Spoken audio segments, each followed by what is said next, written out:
আসসালামু আলাইকুম। আজকে আমি তৈরি করব লেবুর পিনিক। এটি যারা টক ঝাল খেতে পছন্দ করে তাদের জন্য এটা। লেবুর পিনিক তৈরি করার জন্য প্রথমেই আমি কাঁচামরিচগুলো কেটে নিচ্ছি। যারা ঝাল কম বেশি খাবেন সেই অনুযায়ী কাঁচামরিচ নিয়ে নেবেন। যেহেতু এটা ঝাল বা টকের জন্য আমি একটু বেশি নিয়ে নিয়েছি। কাঁচামরিচগুলো ভালো করে কুচি করে কেটে নিব। তারপরে আমি ধনিয়া পাতা কাটে নেব কুচু কুচু করে। ধনিয়া পাতা, শসাকে আমি ভালো করে কেটে নিব। শসা দিলে এই খাবারের মধ্যে লেবুর সাথে যে তিতো তিতো ভাবটা থাকে সেটা আর থাকবে না। এটা খেতে আরো ভালো আর মজা করে তুলবে। যারা টক বেশি খেতে পছন্দ করে তাদের জন্য এই রেসিপি। শসাগুলোকে আমি ভালো করে কেটে স্লাইস করে কেটে তারপরে পাতলা পাতলা করে চিকন করে লম্বা করে কুচি করে কেটে নেব।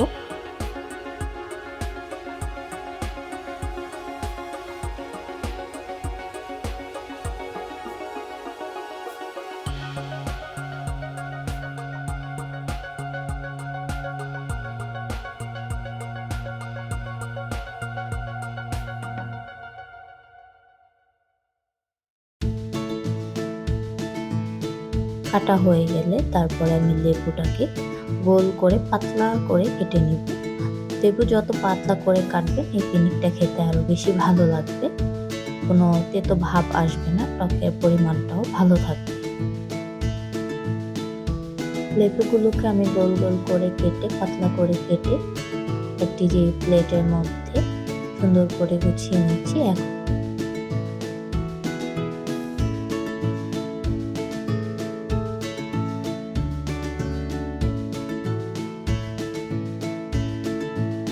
এখন এর উপরে আমি লবণ দিয়ে দিব, সাদা লবণ দিয়ে দিব, তারপরে দিব হচ্ছে বিট লবণ।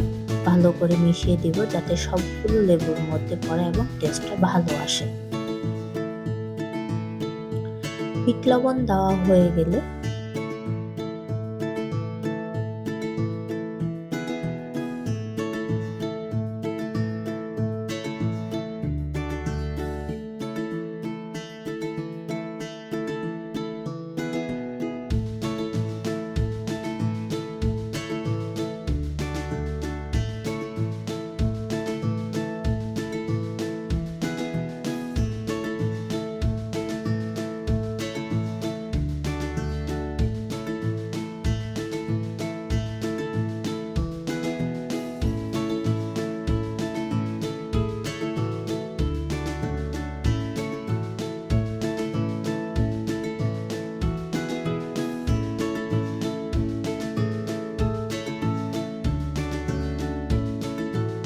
তার উপরে আমি দিয়ে দেব হচ্ছে ধনেপাতা কুচিগুলো ভালো করে ছড়িয়ে দেব।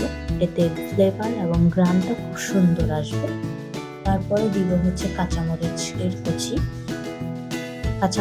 কুচি ঝাল অনুযায়ী সবগুলো লেবুর প্লেটের উপরে দিয়ে দেব।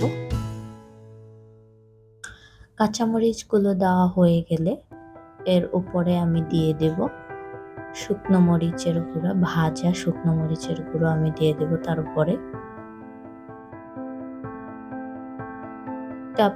আপনারা যে যে ঝাল অনুযায়ী দেবেন শুকনো মরিচের গুঁড়া। এটা যেহেতু টক ঝাল একটি পিনিক, সেটা জন্য ওই অনুযায়ী আপনাদের দিতে হবে। এটা দেখতেই অন্যরকম একটি ফ্লেভার এবং গন্ধ।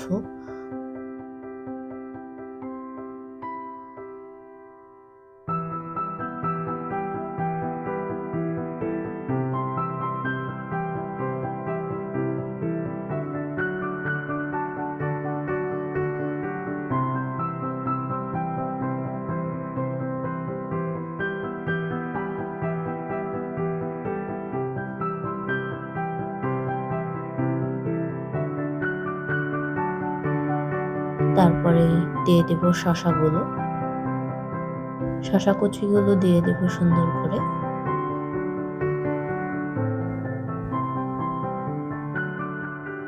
শশা কুচি আমি এখানে একটা নিয়েছি। আপনারা যে যেরকম খাবেন চাইলে কম বেশি করে নিতে পারেন।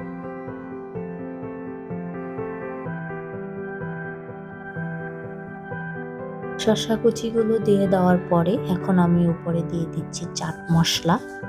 চাট মশলাগুলো দিলে লেবুর খাবার এবং পিনিকটা খেতে আরো বেশি লোভনীয় এবং জিভে জল আনার মতো হয়ে যায়।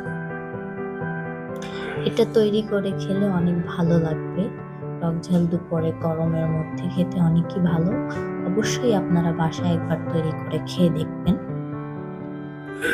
তারপরে আমি আবার দিয়ে দিচ্ছি শুকনো মরিচের গুঁড়া, ভেজে রাখা শুকনো মরিচের গুঁড়োগুলোকে আবার একটু ঝালের জন্য দিয়ে দেব।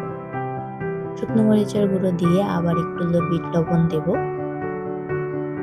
বিট লবণ দিয়ে এর উপরে এখন সরিষার তেল দিয়ে হয়ে গেল আমাদের লেবুর পিনিক। খেতে যেমন টেস্ট, দেখতেও লোভনীয়, দেখলেই জিভে জল আসার মতো একটি রেসিপি। বাট অনেকে ভর্তা বলে থাকে, অনেকে লেবুর আচার বলে থাকি আমরা, আবার অনেকে লেবুর পিনিক বলে থাকি। আসলেই খুব মজাদার একটি খাবার।